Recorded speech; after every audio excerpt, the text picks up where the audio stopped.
Court कचहरी के चक्कर कटवाने के इस सरकार के पास कोई काम नहीं था। बाकी रही बात जो सुविधाएं देने की है छोटी मोटी, अब ये कह रहे हैं हमने राशन दे दिया, तेल दे दिया, चावल दे दिए। ये सरकार जो खरीद दे रही है ये लगातार पिछले सालों से, काफ़ी सालों से कांग्रेस गवर्नमेंट भी देती आ रही थी। तो मेरा कहने का मतलब सुविधाएं तो सभी देते हैं, लेकिन कौन किस रूप में देता है। हम उन नीतियों को, उन बातों को लेकर आपके बीच में आए हैं और इन्हीं बातों के साथ मैं आप सभी से हाथ जोड़ के प्रार्थना करना चाहता हूँ कि जो डॉक्टर साहब बात रखेंगे, आपको संदेश देंगे, उन बातों के मद्देनजर एक बात आपके सामने मेरी ये हाथ जोड़ के सभी से प्रार्थना है कि एक बार आप उन नीतियों को सुन के, केजरीवाल जी की सरकार की जो नीतियाँ उनको सुन के एक बार आप आम आदमी पार्टी को, केजरीवाल जी की पार्टी को मौका दें और सरकार बदल के डॉक्टर साहब को सहयोग करके इनको जिताने का सहयोग करें। इन्हीं बातों के साथ आपका धन्यवाद। अब आपको डॉक्टर साहब केजरीवाल जी की जो नीतियाँ हैं उनके बारे में आपको बताइए डॉक्टर साहब। बरवाड़ा शहर के सभी सम्मानित नागरिक, बुजुर्ग, बच्चे, मेरे भाई, मेरी माताएं, मेरी लाडली बहनें, आज आपके बीच में हम आम आदमी की पार्टी की तरफ से आए हैं। सिर्फ दो बातें करने आए हैं। एक, ज्ञान कौन है, और दूसरी, हमने आज तक क्या किया और अरविंद केजरीवाल साहब ने जेल में रहते हुए आप लोगों के लिए एक संदेश भेजा है, वो संदेश। इतनी सी बात में मैं सिर्फ आपके 5 से 7 मिनट लूंगा। आपको ध्यान होगा, हिसार के पास एक कस्बा है सिवानी के रहने वाले हैं अरविंद केजरीवाल साहब। वहीं पैदा हुए, हिसार में पढ़े लिखे, बड़े हुए।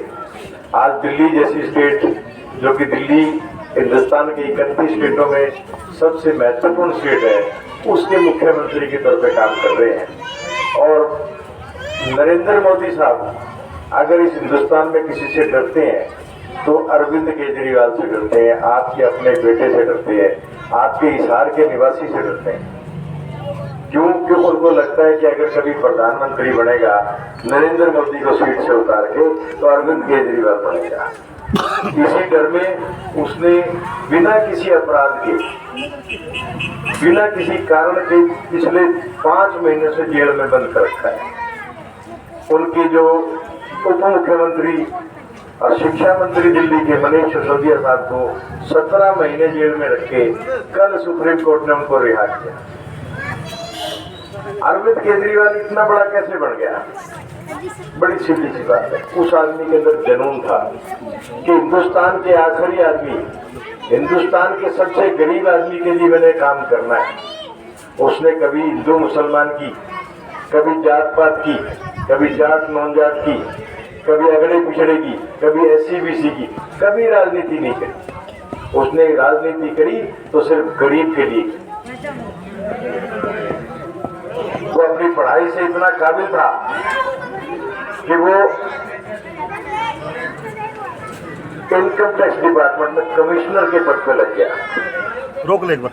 कमिश्नर के पद पे काम करते हुए उस आदमी को सबसे बड़ी दिक्कत क्या थी कि कमिश्नर इनकम टैक्स में जितने भी सेठ हैं अपने बड़े बड़े अमीर, बड़े बड़े घराने, वो अपनी चोरियां लेके जाते थे, कहते थे मेरी चोरी छुपा दे। अरविंद केजरीवाल उनकी चोरियां नहीं छुपाता था, इसलिए उसको बड़ी दिक्कत रहती थी। उसको समझ में आ गया कि हिंदुस्तान का गरीब क्यों गरीब है, क्योंकि अमीर आदमी को जो टैक्स देना चाहिए वो नहीं देता। उस नौकरी में लंबे टाइम तक रह नहीं पाया। 4 साल में इनकम टैक्स कमिश्नर की नौकरी छोड़ दी। जबकि अगर वो चाहता था कमिश्नर के पद पे काम करके सारी उम्र राज कर सकता था, उसको किसी की दिक्कत नहीं थी। आपको पता है कि कितने बड़े बड़े IAS अफसर, इनकम टैक्स के कमिश्नर आज भी राज कर रहे हैं। घर में पैसों की कोई दिक्कत नहीं, बच्चे बड़े बड़े पदों पे चले जाते हैं। लेकिन उसको ही बात तकलीफ थी तो उसने 4 साल में नौकरी छोड़ दी। और छोड़ के क्या किया? वो आप जैसी गरीब या आपसे भी ज्यादा गरीब दिल्ली की झुग्गी झोपड़ियों में 2 साल गुजारे उसने। इसलिए नहीं कि पैसे की कमी थी, वो उस 2 साल में देखना चाहता था कि एक गरीब आदमी गरीब क्यों है, क्या भगवान ने उसको गरीब बना के भेजा है, क्या सरकार का भी इसमें कोई हाथ है, क्या सरकार इनको ठीक कर सकती है, इनको गरीबी से बाहर ला सकती है। ये चीज देखने के लिए 2 साल लगातार दिल्ली की झुग्गी झोपड़ियों में बिल्कुल गरीब बस्तियों में उसका पता ही नहीं लगा। उसका नतीजा भी बड़ा सुंदर आया। उसको समझ में आया कि एक आदमी गरीब क्यों है, तो उस गरीबी के लिए क्या कर सकता है, क्या किया जा सकता है। कुदरत की बात है कि उसी टाइम कांग्रेस के भ्रष्टाचार के खिलाफ अन्ना हजारे साहब ने अपना आंदोलन शुरू किया। आप लोगों ने सुना होगा अन्ना हजारे आंदोलन, सबने सुना होगा।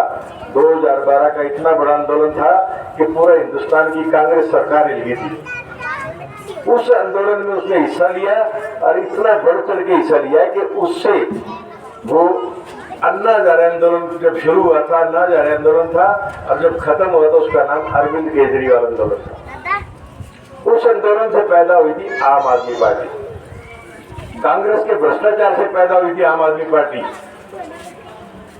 उस आम आदमी पार्टी ने आंदोलन खत्म होते ही दिल्ली में चुनाव लड़ा और पब्लिक ने, जनता ने इतना प्रेम दिया कि 70 में से 67 सीटें उसको जिताई। 70 में से 67 आज तक का वर्ल्ड रिकॉर्ड है। किसी भी लोकतंत्र में इतनी बड़ी संख्या में जनता ने किसी एक आदमी को, किसी एक पार्टी को बहुमत नहीं दिया, लेकिन दिल्ली की जनता ने दिया। अरविंद केजरीवाल ने उस जनता के प्यार को वापस भी किया। सबसे पहला काम क्या किया, उसने 2 काम किए। गरीबी से निकालने के लिए टेम्पररी इंतजाम भी किया तुरंत, और गरीबी से निकालने का परमानेंट इंतजाम भी किया। हर गरीब को निकालना है उसने विचार बना लिया, उसने धारणा बना ली कि हर गरीब को गरीबी से निकालना है। तो सबसे पहला काम किया, बिजली को जो 300 यूनिट हर गरीब को फ्री दी। 300 यूनिट का मतलब एक आम आदमी को, गरीब आदमी को जिसके घर में एयर कंडीशन नहीं चलता, उसके बिजली का बिल फ्री हो गया। आपको आश्चर्य होगा कि पिछले 8 साल से दिल्ली की 93% जनता का बिल नहीं आता। 93% कितना होता है? हरियाणा की आबादी 2,86,00,000 है। दिल्ली एक शहर नहीं, बहुत बड़ा स्टेट है, हरियाणा से ही बड़ा। 3.25 करोड़ की आबादी का 93% जनता दिल्ली में बिल नहीं देती। पिछले 8 साल से उनका बिल नहीं आया। नतीजा, हर गरीब आदमी के जेब में 1500-2000 रुपए बचने शुरू हो गए। लेकिन ये भी नहीं था कि बिल नहीं आता, बिजली बंद कर दी हो। बिजली की दिल्ली में 24 घंटे आती है, और 24 घंटे बिजली आने के बाद भी बिल नहीं आता उसका। ये गरीब आदमी के लिए तुरंत राहत दी उसने। ये आज जो 2-3 हजार रुपये उसके बचने चाहिए। अपने यहाँ पानी का बिल आता होगा, आपका भी आता होगा। जितना बड़ा शहर होता है उतना बड़ा आता होगा। आपके यहाँ 100-200 रुपये बिल आता है, बिहार में 1200-1100 रुपये बिल आता है। दिल्ली जैसे शहर में जो पीने का पानी हम पीते हैं उसका बिल और भी ज्यादा आता है।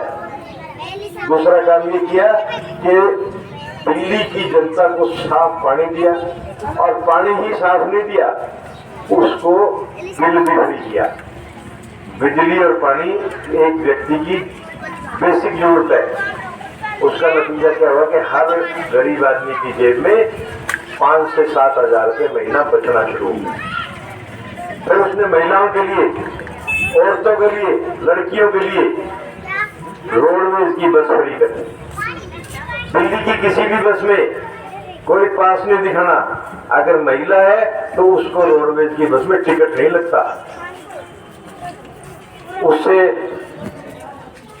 आधी आबादी हमारी अपने सम्मान से कहीं भी आ जा सकती है। उसको अपने आदमी के सामने हाथ नहीं फैलाना पड़ता कि मेरे को 100 रुपये दे दे, मेरे को अपने मायके जाके आना है, अपने भाई के घर जाना है, क्योंकि रोडवेज फ्री कर दी। रोडवेज फ्री करने के अलावा हर महिला के खाते में 1000 रुपये महीना डालना शुरू हो गया, जिससे महिला का आत्मसम्मान बढ़ा। ये सारी सुविधाएं फ्री में दिल्ली की सरकार में मुख्यमंत्री अरविंद केजरीवाल ने दी। हर घर को 5 से 7-8 हजार रुपये महीना बचना शुरू हो गया। अगर एक गरीब आदमी की आमदनी 10,000 रुपये महीना है, 15,000 रुपये महीना है, तो वो सुकून से अपनी रोटी खानी शुरू हो गई। लेकिन ये सब टेम्परेरी इलाज थे, परमानेंट इलाज किया उसने। फिर उसने देखा कि जब तक गरीब का बच्चा अच्छी पढ़ाई नहीं पढ़ेगा, जब तक गरीब का बच्चा और अमीर का बच्चा एक ही स्कूल में नहीं पढ़ेगा, तब तक उसके दिमाग का पूरा विकास नहीं होगा और वो अमीर आदमी के बच्चे के साथ में कंपटीशन नहीं कर पाएगा। उस कंपटीशन कराने के लिए उसने स्कूलों के अंदर इतनी सुविधा बढ़ा दी कि हर स्कूल को, हर कमरे को एयर कंडीशन कर दिया, उसके अंदर बढ़िया से बढ़िया फर्नीचर लगा दिया, मास्टरों को बढ़िया से बढ़िया ट्रेनिंग दे दी। ट्रेनिंग देने के लिए हिंदुस्तान से बाहर भी भेजा उनको। नतीजा बहुत खूबसूरत आया। आपको ध्यान होगा कि 5 साल पहले आपने अखबार पढ़े होंगे कि अमेरिका की राष्ट्रपति की धर्मपत्नी हिंदुस्तान आई थी सिर्फ और सिर्फ दिल्ली के स्कूलों को देखने के लिए, क्योंकि उस अमेरिका के राष्ट्रपति की पत्नी ने दिल्ली के स्कूलों की धूम पूरी दुनिया में सुनी थी। वो स्पेशल आई भी दिल्ली के स्कूल देख के आते हैं।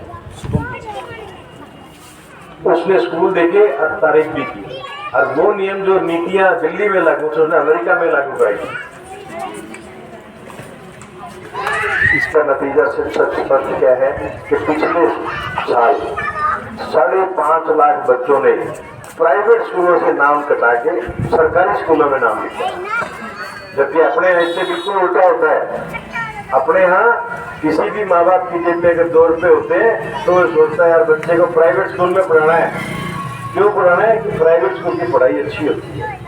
वहाँ पे जो टीचर 20,000 रुपये 15,000 रुपये महीना लेती है और सरकार के 80,000 1 लाख रुपये महीने के टीचर से उसको कंपटीशन करते हैं और प्राइवेट स्कूल की 10, 15, 20,000 रुपये की मैडम को वो अपने बच्चे सौंप देते हैं।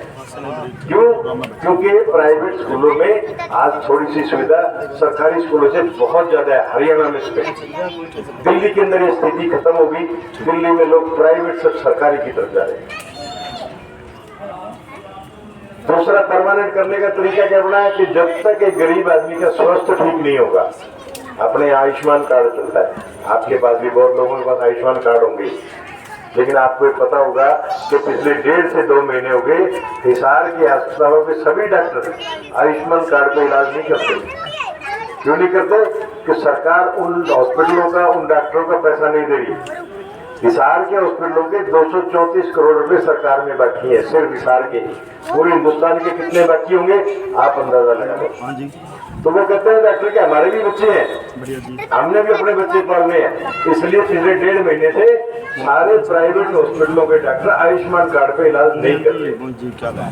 जबकि दिल्ली में आपको इलाज 1 रुपए का चाहिए या 50 लाख का चाहिए, कोई कार्ड की जरूरत नहीं है। हर 100 मीटर पे एक मोहल्ला क्लिनिक बना दिया, आपके घर से हर 100 मीटर पे उसमें काबिल डॉक्टर, हर तरह की टेस्ट की फैसिलिटी, हर तरह की दवाई उपलब्ध करा दी। और डॉक्टर को कहता है कि मेरी मरीज का बस का नहीं है मेरा, तो उसको बड़े हॉस्पिटलों से जो कि इतने साफ सुथरे बढ़िया हॉस्पिटल बन गए सारी सुविधाओं के साथ, जो वो डॉक्टर खुद लेके जाता है। आज उन हॉस्पिटलों में गरीब के साथ साथ अमीर भी इलाज कराने जाते हैं। ये है अमीर आदमी का, अरविंद केजरीवाल का सपना, जो एक ही घाट पे भेड़ और शेर दोनों पानी पिएंगे, अमीर और गरीब एक ही स्कूल में पढ़ेंगे, एक ही अस्पताल में इलाज कराएंगे। जब ये सिस्टम पूरी दुनिया में, पूरे देश में लागू हो जाएगा तो अमीरी और गरीबी एक सी हो जाएगी, गरीब नहीं रहेगा कोई। इसी के ऊपर काम करते हुए 2 साल पहले हमारी सरकार पंजाब में बढ़ी।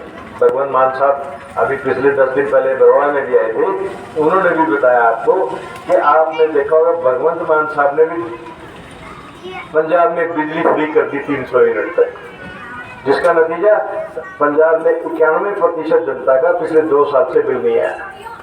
पानी फ्री कर दिया, महिलाओं के लिए रोडवेज फ्री कर दी, हर महिला के खाते में 1000 की जगह 1100 रुपए आते हैं। उसी तरह उसी दिल्ली की तरफ में पंजाब में भी नए स्कूल बन रहे हैं, मोहल्ला क्लिनिक शुरू हो चुके हैं। ये व्यवस्था इतनी ज्यादा है हमारे पास सुविधाओं की लिस्ट, अगर मैं आपको गिनाने लग जाऊं तो पूरी रात भी गिना सकता हूं। आपने कभी तो सुना कि अपनी तनख्वाह बंद कराता हुआ? पंजाब के अंदर पहले एक एमएलए, हरियाणा में भी है, पूरे हिंदुस्तान में एक एमएलए अगर 4 बार जीत गया, एक एमपी 4 बार जीत गया तो उसको 4 बार पेंशन मिलती थी। पंजाब सरकार एक ऐसी पहली सरकार है जिसने कर दिया कि एमएलए आप 2 बार जीतो, 10 बार जीतो, लेकिन पेंशन 1 बार मिलेगी। भ्रष्टाचार पे लगाम लगा दिया। इतना ज्यादा लगाम लगा दिया कि आपने सुना होगा जब सरकार बनी थी तो 3 महीने बाद ही मुख्यमंत्री भगवंत मान ने अपना स्वास्थ्य मंत्री अंदर करवा दिया। क्यों करा दिया? कि उसको पता नहीं था कि पार्टी क्या है। उसने किसी से पैसे की लेन देन की बात कर ली, भगवंत मान साहब को पता लग गया, उसने खुद पुलिस भेज के अपना मंत्री अंदर करा दिया। ऐसा कभी सुना है? नतीजा कि आज पंजाब का एक एमएलए, एक मंत्री पैसा लेने से डरता है कि कभी सरदार जी को पता लग गया तो तेरी मंडी ठोक देगा।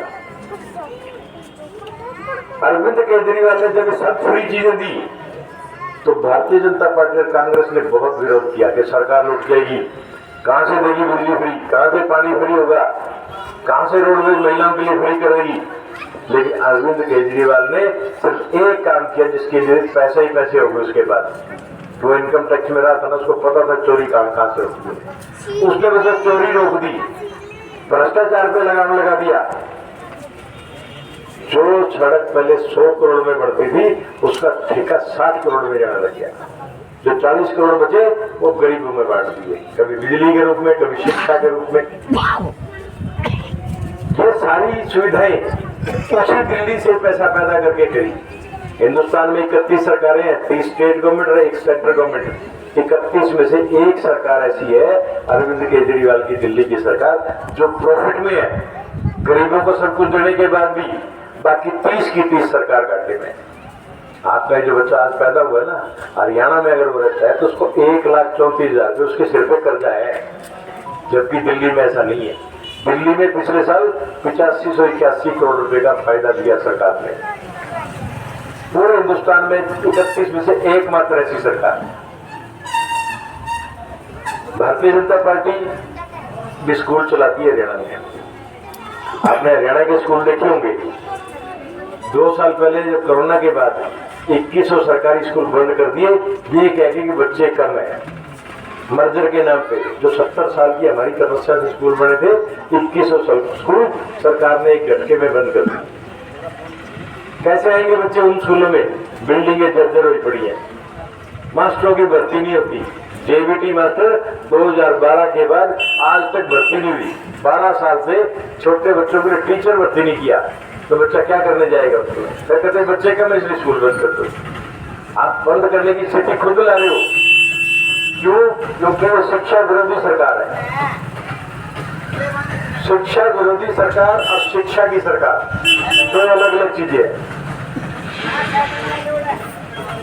भारतीय जनता पार्टी, कांग्रेस, इनेलो, सभी सरकारें आपने देखी होंगी, कोई धर्म की राजनीति करती है, हिंदू मुसलमान की, कोई जात पात की राजनीति करती है, लेकिन हमारी आम आदमी पार्टी शिक्षा की राजनीति करती है। हमें हर व्यक्ति का रोज चाहिए, चाहे उसकी जाति कोई भी हो, चाहे उसका धर्म कोई भी हो, शर्त सिर्फ इतनी है कि वो हिंदुस्तानी होना। हम लोग आपके सामने आखिरी बात रहेगी मेरी कि अरविंद केजरीवाल ने एक संदेश भेजा आपके लिए। अरविंद केजरीवाल साहब ने जेल में रहते एक संदेश दिया है कि अगर हरियाणा की जनता हमारे को वोट देती है, झाड़ू के निशान पर निशान लगाती है, तो मैं अरविंद केजरीवाल 5 गारंटियां देता हूं हरियाणा के लोगों को, ये जरूर करेंगे। नंबर 1, बिजली हरियाणा में 300 यूनिट तक हर घर को फ्री दी जाएगी। ये अरविंद केजरीवाल ने गारंटी दी है, मोदी की गारंटी नहीं, अरविंद केजरीवाल की गारंटी है। दूसरा, सभी मोहल्ला क्लिनिक, सभी गांव में, शहरों में मोहल्ला क्लिनिक बनाए जाएंगे कि हर व्यक्ति को स्वास्थ्य मिले, स्वास्थ्य की सुविधा मिले, तो महंगी हो चाहे सस्ती हो।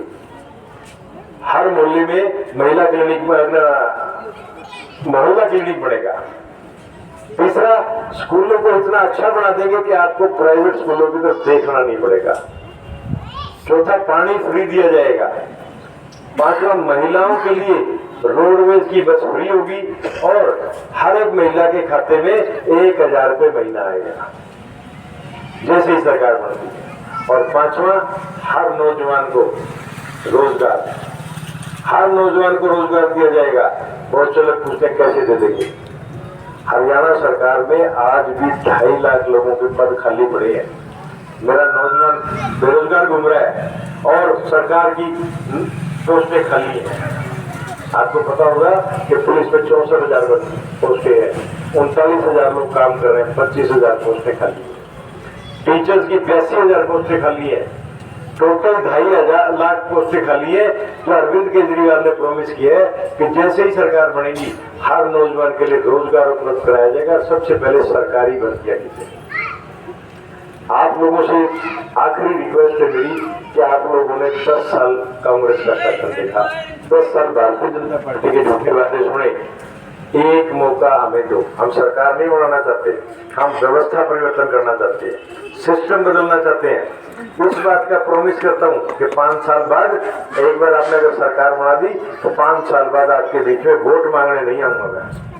क्यों नहीं आएंगे कि अगर हमने काम कर दिए जो वायदे किए तो वोट आप अपने आप दोगे, और अगर नहीं किए तो छितर गाड़े कोई नहीं आएगा। इसी आखिरी बात के साथ आपको बड़ा धन्यवाद देता हूँ कि आपने बड़े धैर्य से मेरी बात